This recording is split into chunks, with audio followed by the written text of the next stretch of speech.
Breakfast. Please do not turn off your radio, but turn up the volume on your receiver as high as it can go. Playing more music online. This is your favorite radio station. Your number one internet radio station. Playing more music. We are your number one favorite station. At Pinetown Funeral Services, Cape Town, we believe every farewell deserves dignity, comfort, and respect. We offer tailored funerals to suit your budget, from caskets and luxury hearses to flowers, catering, live streaming, and global repatriation. Serving all faiths and traditions, we walk with you every step of the way. Visit us at 58 Luda Road, Killarney Gardens, Milnerton.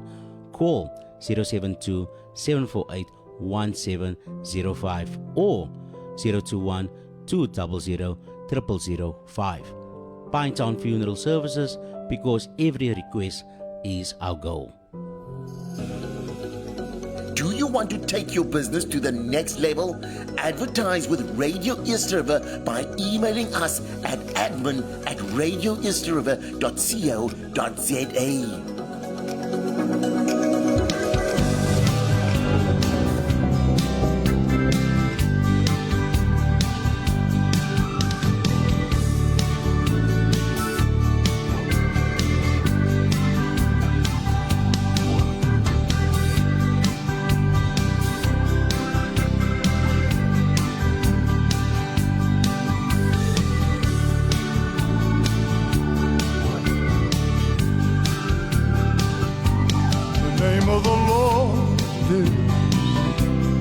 A strong tower,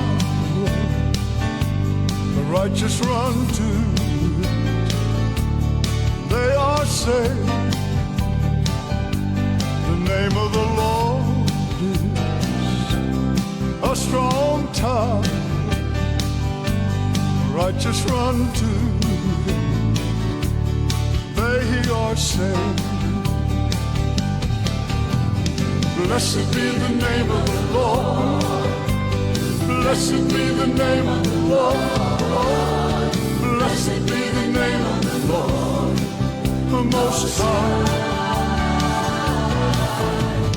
Blessed be the name of the Lord. Blessed be the name of the Lord. Blessed be the name of the Lord, Most High.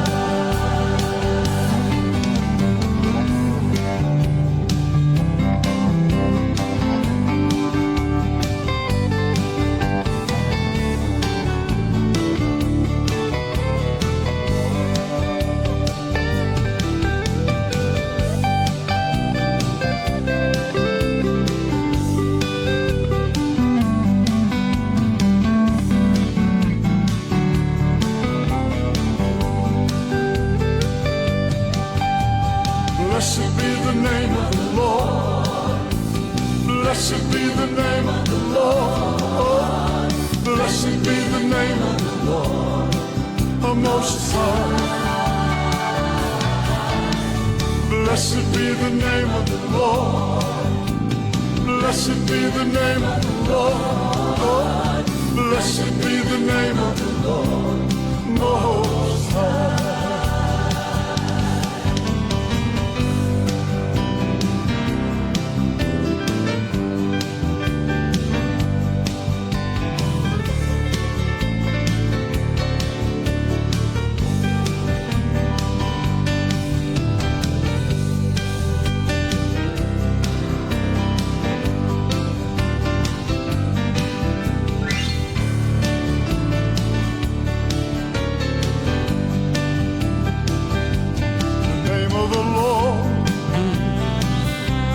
A strong tower,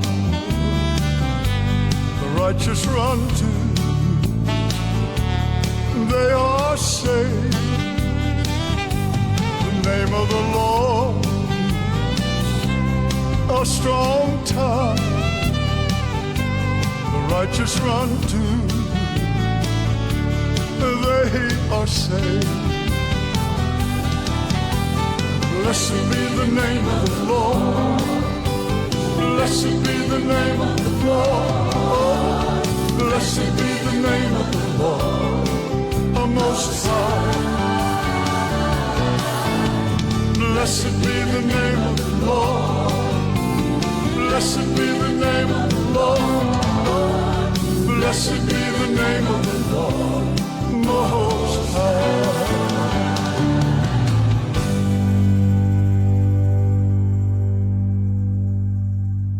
Radio Eastervier, onze statie, ons talent, onze mensen.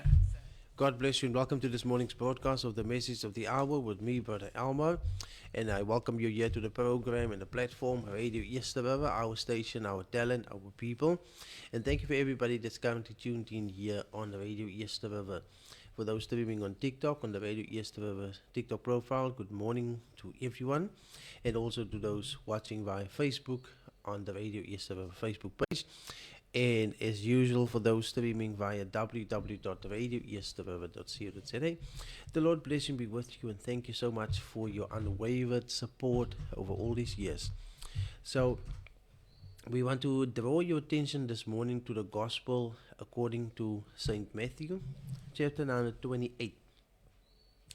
The Bible says in verse 19, this is Jesus himself speaking, "Therefore go and make disciples of all nations, baptizing them in the name of the Father and of the Son and of the Holy Spirit, and teaching them to obey everything I have commanded you.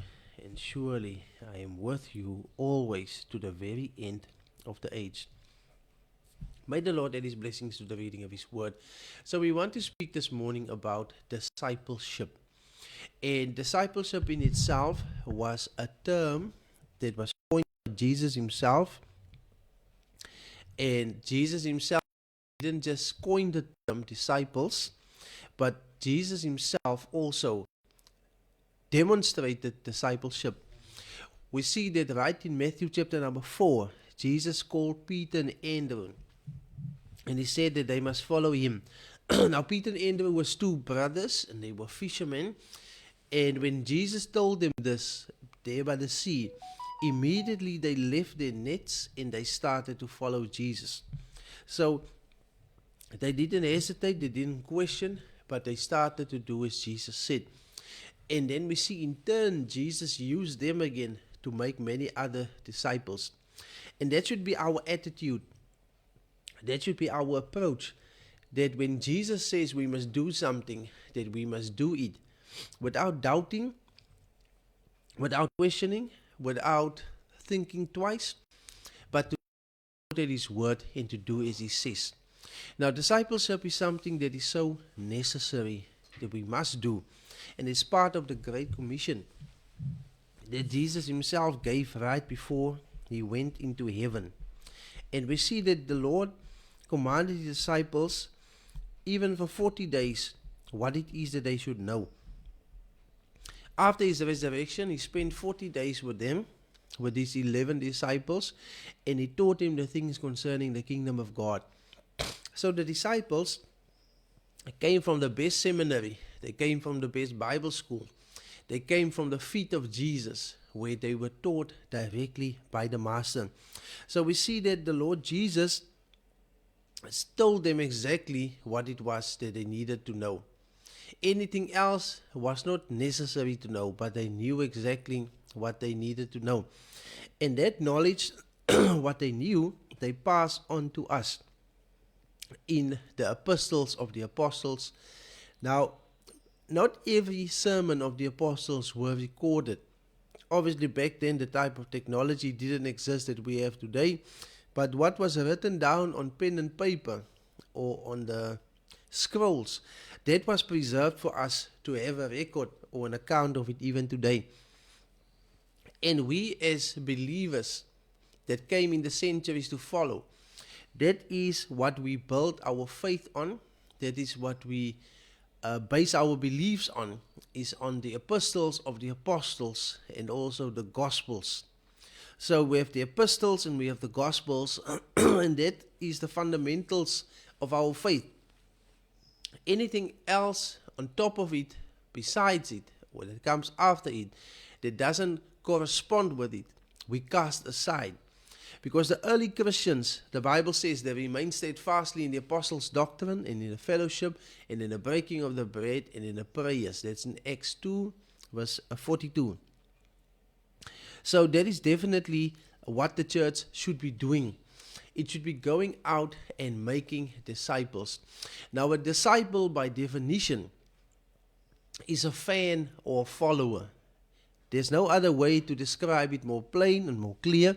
A disciple is somebody that follows something or someone, or that is a fan or a supporter of something or someone.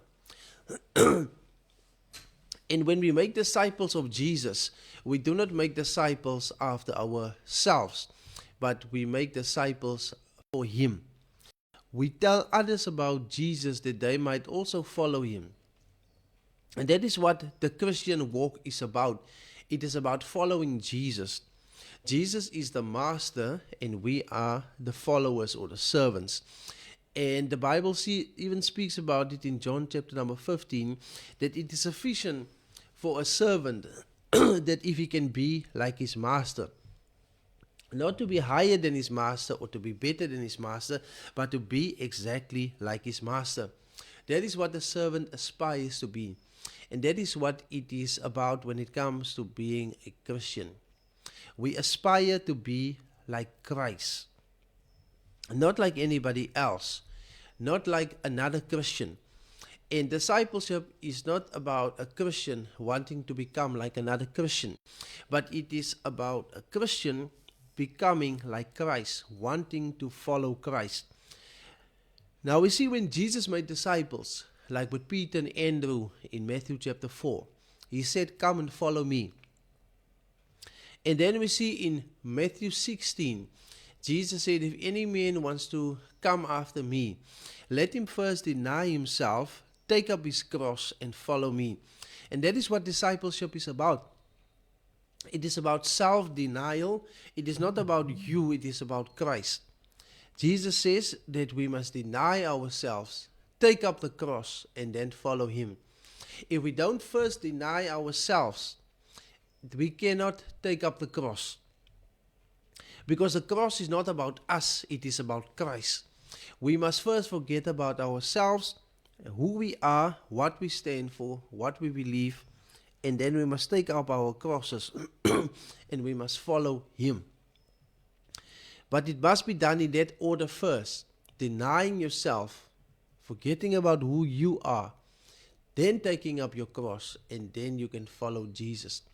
If you are not willing to take up your cross, then you are not worthy of following Jesus. Because following Jesus means that there is a price that you must pay. And that is the cross that you must bear. Now when we speak about the cross, we don't speak about it in the literal sense. There was only one that hung on a literal cross for our redemption, and that is Jesus Christ. For us to also hang on crosses would be a mockery to and a shame to Him. So we do not need to hang on a literal cross today. In fact, that would be like blasphemy. But when we take up the cross symbolizes hardships. The cross symbolizes difficulties.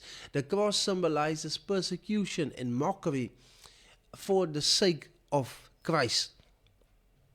And if we are willing to suffer for Christ, then we are worthy to follow Christ. Hallelujah. If we are willing to submit ourselves and humble ourselves under Him, then alone are we worthy to follow Christ. And then we can become His disciples and in turn make disciples for other people. Now, one of the missions of the church should definitely be discipleship. The church shouldn't be a place where people come together to compare the clothes that everyone is wearing. The church shouldn't be the place where people come together to find fault with one another. The church obviously has more than one purpose or goal that it must do. But one of the aims or goals of the church is definitely to make disciples. So it is the task that Christ put upon the church to go into all the world and to make disciples of all nations. Not of certain nations, but of all nations.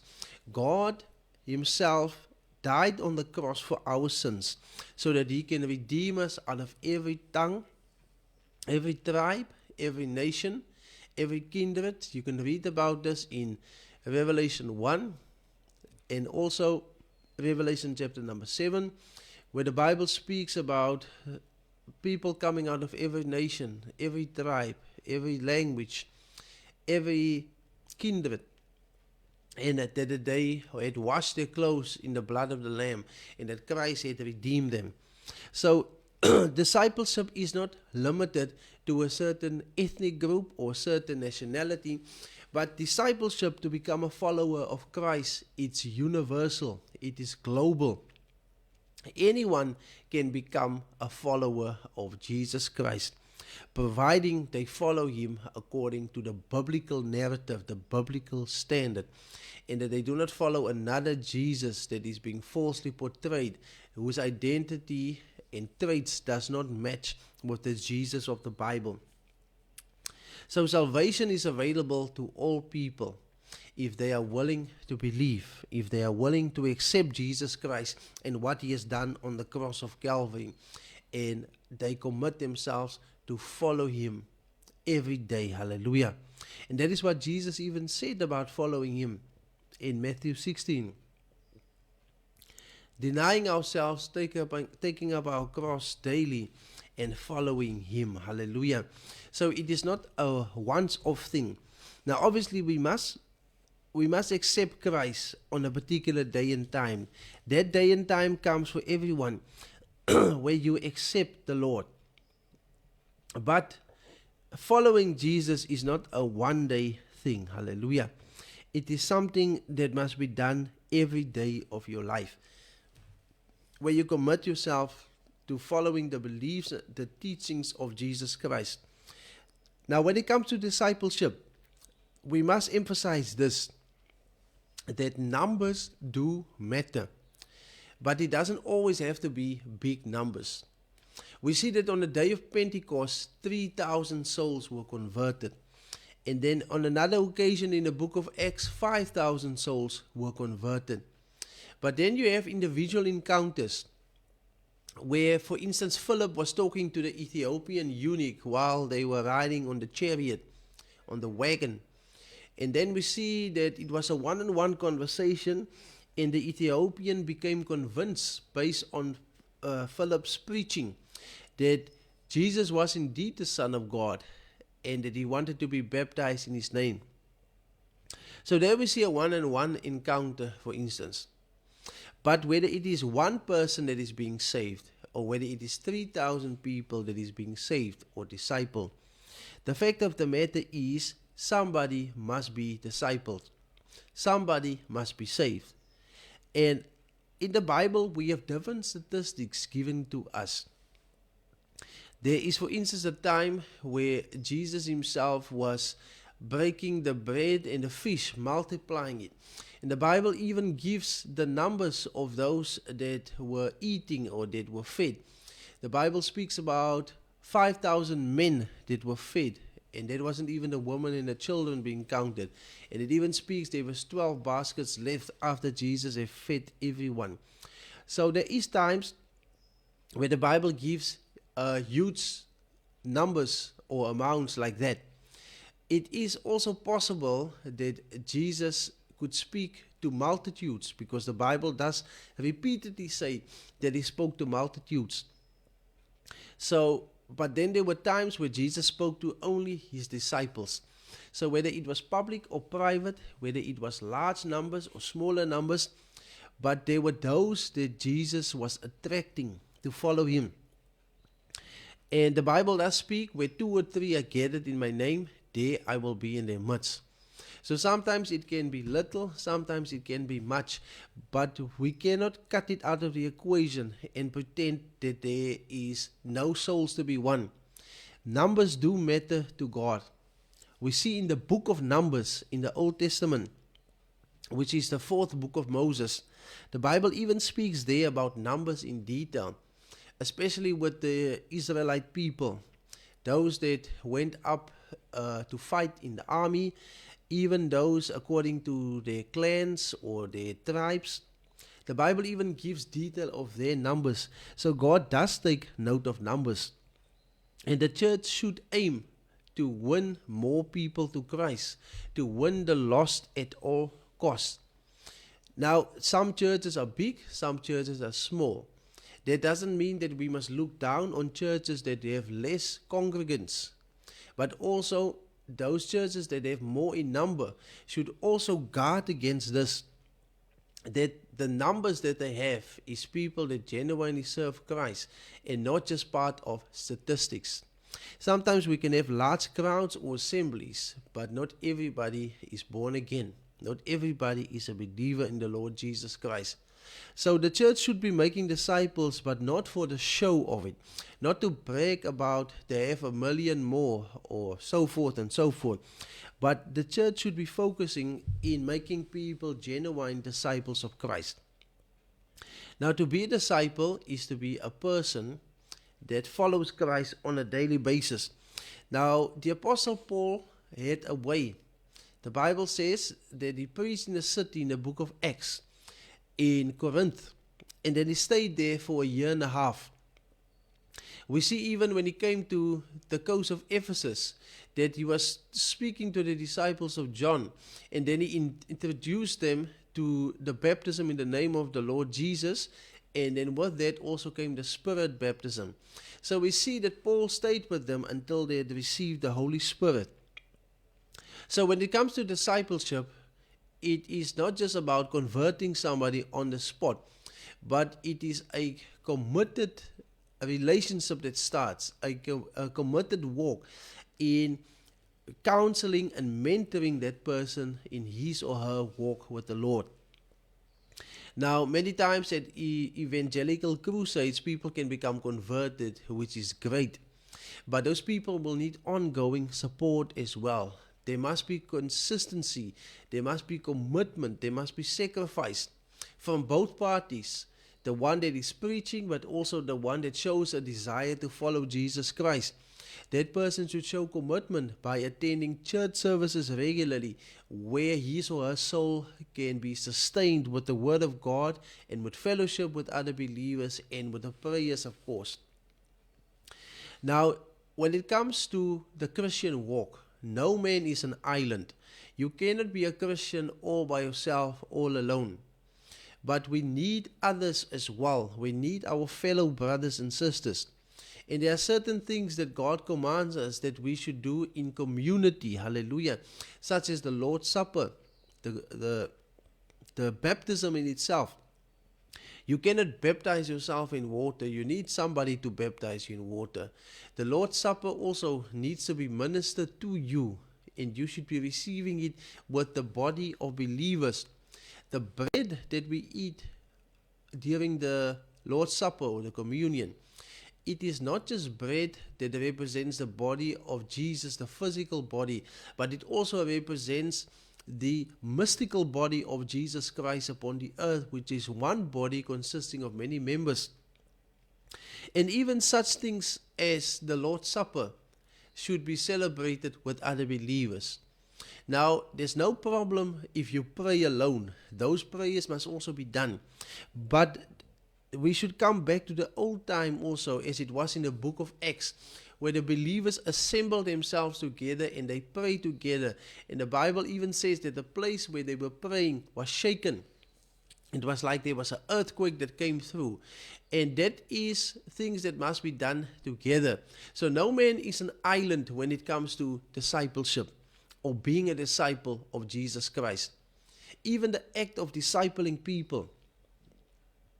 Yes, we thank God for people that can stand alone and boldly, but they also need support and help from others to help them to evangelize our communities out there so that they can speak the word of God with boldness. Hallelujah. It is so essential, it is so important that the body of Christ must stand together in this task. When Jesus spoke this great commission of making disciples of all nations, he wasn't speaking to one person, but he was speaking to the 11. We see in Acts chapter number 1 that Barnabas was added to those 11, and they became 12 again after Judas fell out. But we see, even with the course of time, there were other ministries introduced in the church as well. Prophets, teachers. The Bible gives them, even calls them by name in the book of Acts.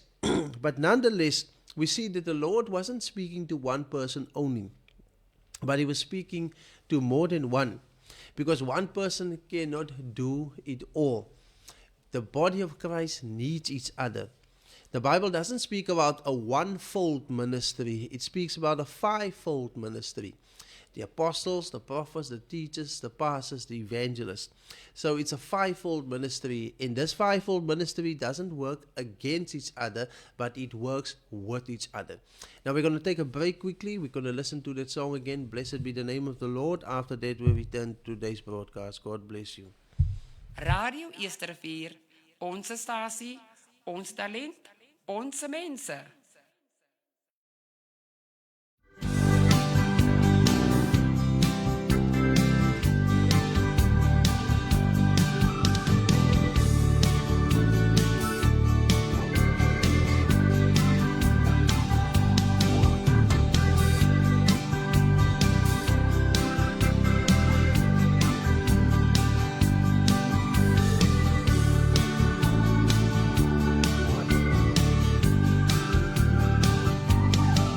Of the Lord is a strong tower, the righteous run to it, they are saved. The name of the Lord is a strong tower, the righteous run to it, they are saved. Blessed be the name of the Lord. Blessed be the name of the Lord. Blessed be the name of the Lord, the Most High. Blessed be the name of the Lord. Blessed be the name of the Lord. Blessed be the name of the Lord, Most High.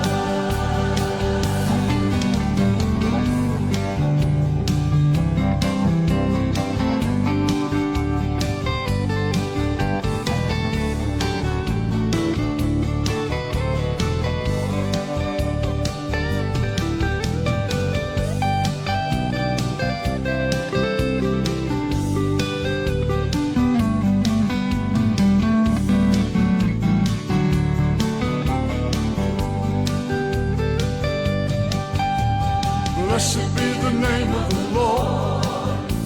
Blessed be the name of the Lord.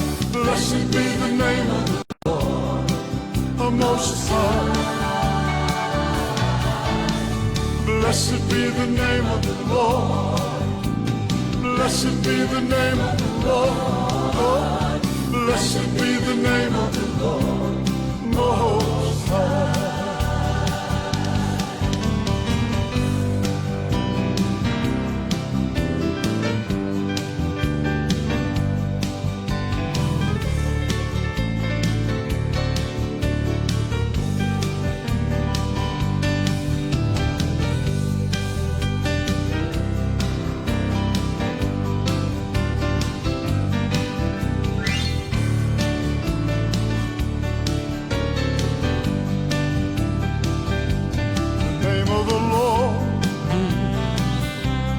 A strong tower, the righteous run to, they are saved. The name of the Lord, a strong tower, the righteous run to, they are saved. Blessed be the name of the Lord. Blessed be the name of the Lord. Blessed be the name of the Lord, the Most High. Blessed be the name of the Lord. Blessed be the name of the Lord. Blessed be the name of the Lord, Most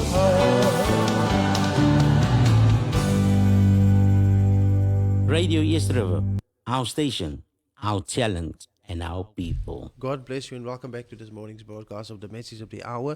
So yes, we are speaking today about discipleship, a pivotal subject when it comes to the church even today. So we just want to give you a breakdown once again of what discipleship is. It is about following Jesus Christ.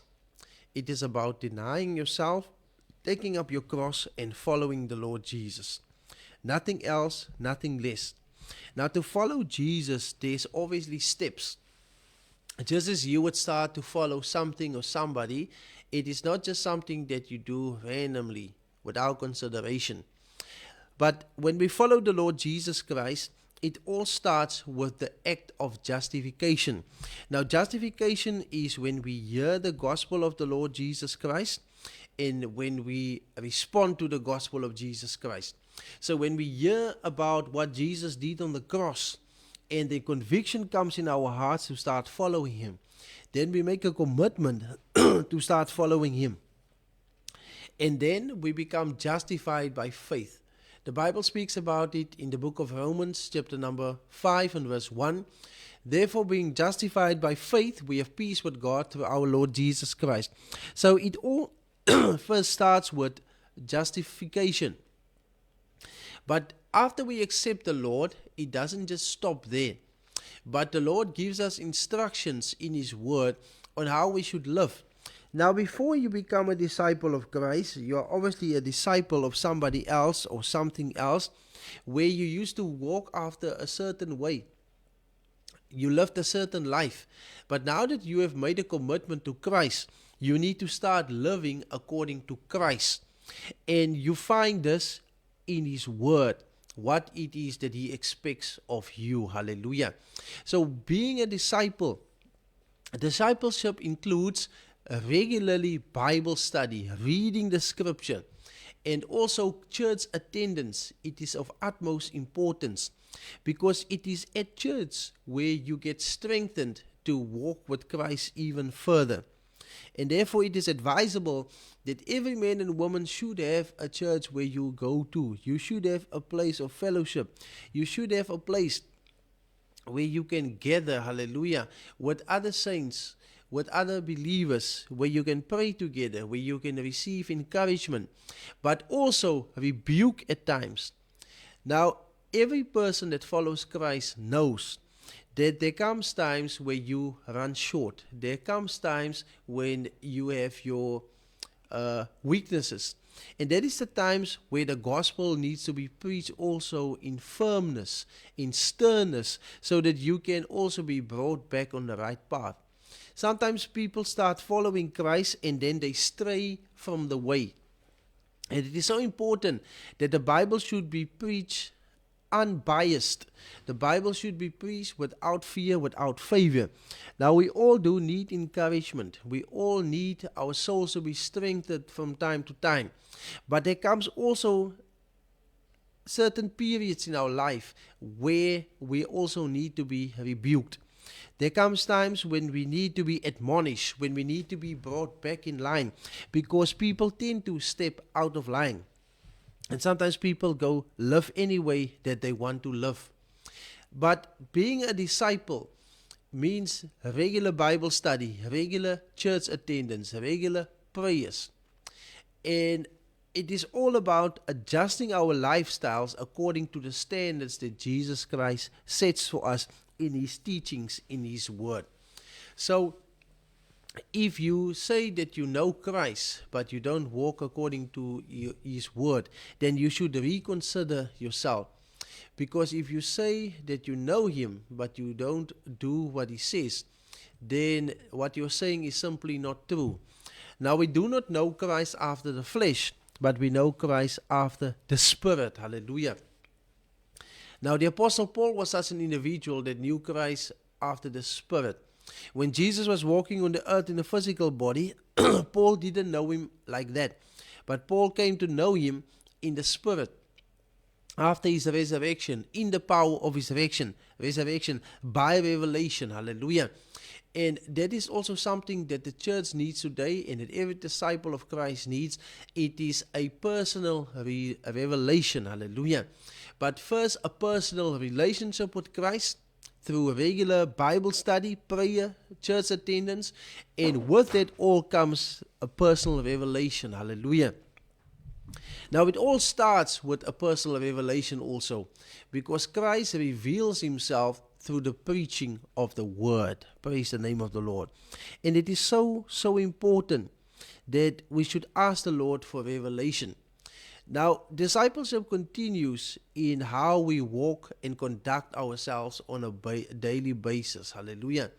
And through the life that we live, we can attract others also to start following the Lord Jesus Christ.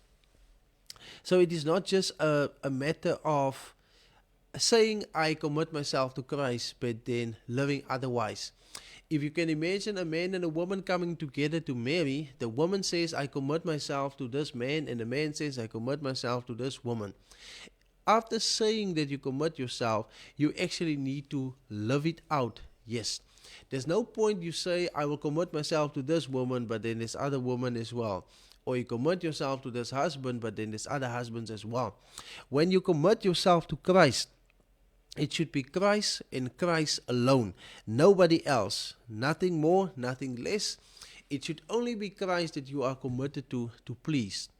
The same it is when a man and a woman enter into marriage. The aim of the married person is to please his or her partner. The Bible even says it in 1 Corinthians chapter number 7. And so it is when we go into a relationship with Christ. When we enter into a covenant with him, when we become his disciple, his follower, our interest should be to please Christ. Hallelujah. We should want to serve him. We would want to do what's right in the sight of him with whom we have to do, not the other way around. And this is what the church needs to teach its followers once again. That our aim should be to please Christ, not to please people. The Apostle Paul was speaking in Galatians chapter number 1. He was asking a question, am I yet to please man or to please God or Christ?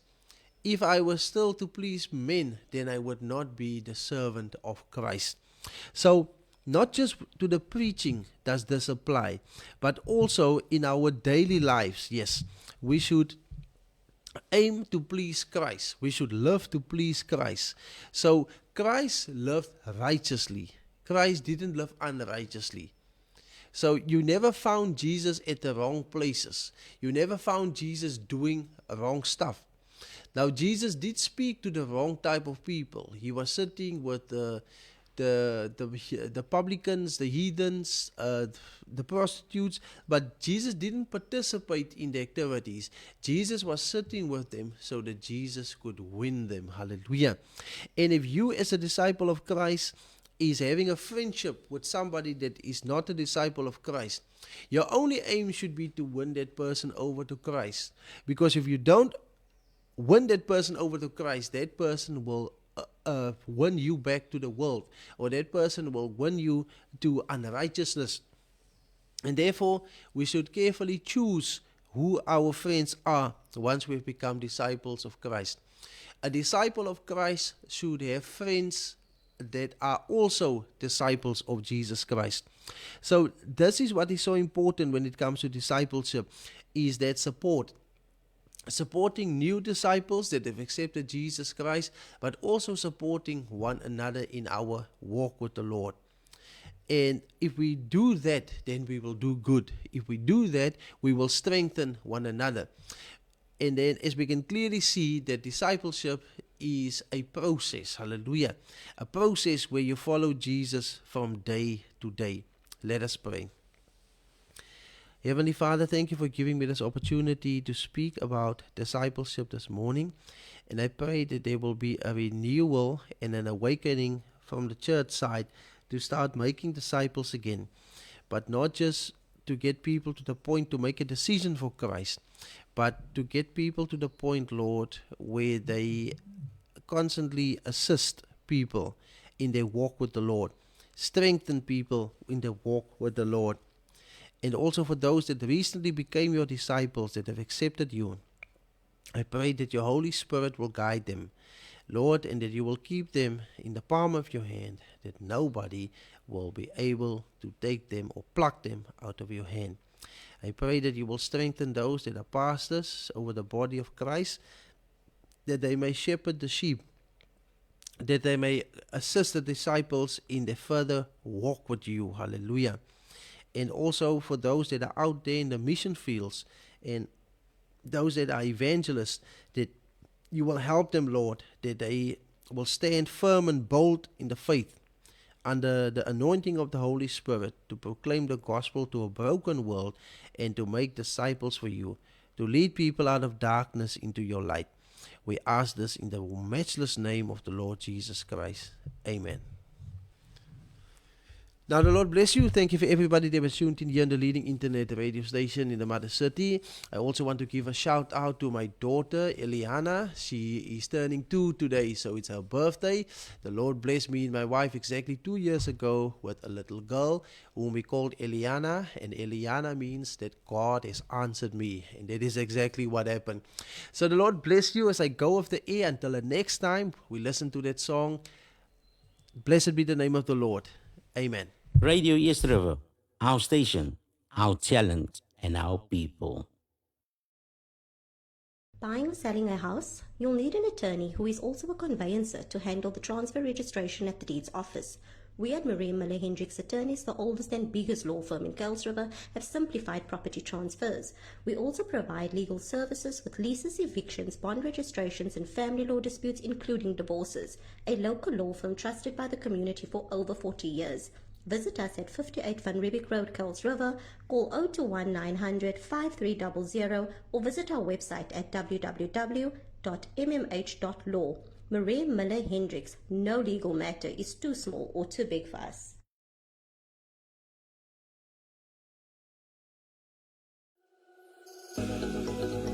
Do you want to take your business to the next level? Advertise with Radio East River by emailing us at admin@radioeastriver.co.za.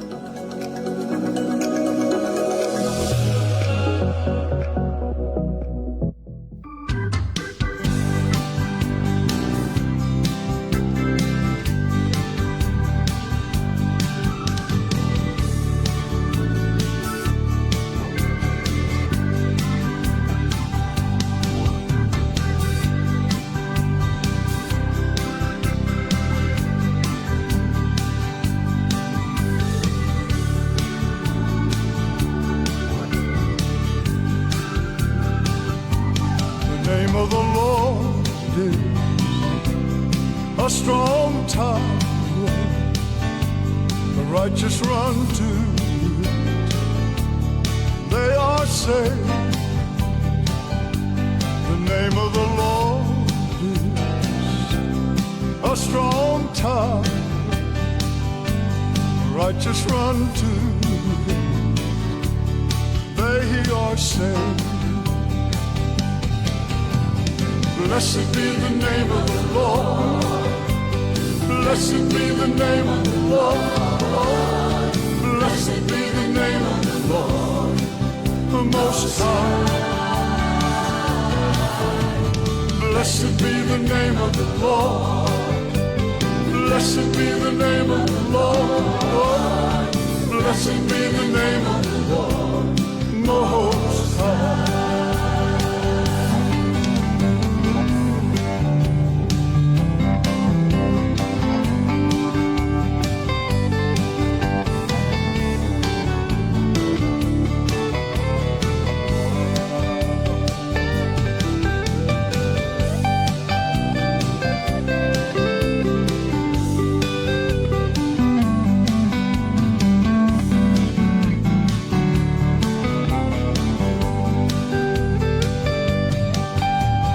Blessed be the name of the Lord.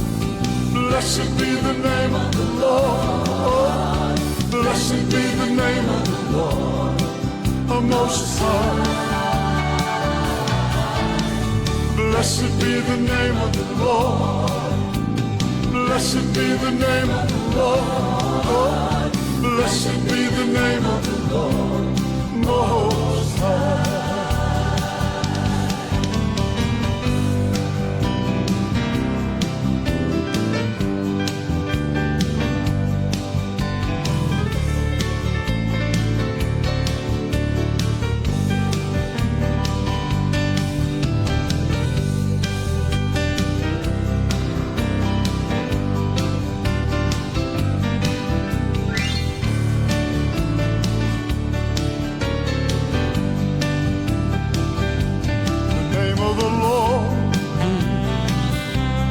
A strong tower,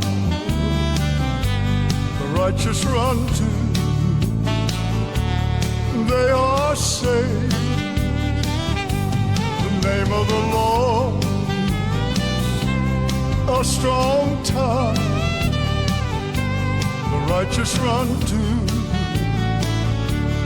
they are saved. Blessed be the name of the Lord. Blessed be the name of the Lord. Blessed be the name of the Lord, the Most High. Blessed be the name of the Lord. Blessed be the name of the Lord. Blessed be the name of the Lord, Most High.